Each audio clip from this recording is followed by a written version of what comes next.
Ako si Andre, operator ng 30cm dito sa SP Divisoria. Nagamit ito ng 5 araw na may total 47 liters. Ito po yung printer head. Ang huling print po nito, August 2024. Naman po yung cupping na may 60% good condition pa po. Head pin. Nasa ng wiper, upper head pin. Nozzle check. Ang insistent po namin tama lang ang level.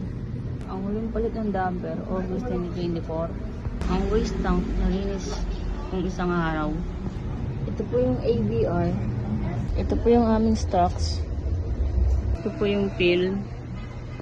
Consumables po.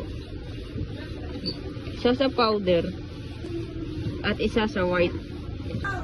Ito po yung output. Ano yun? At daily checklist.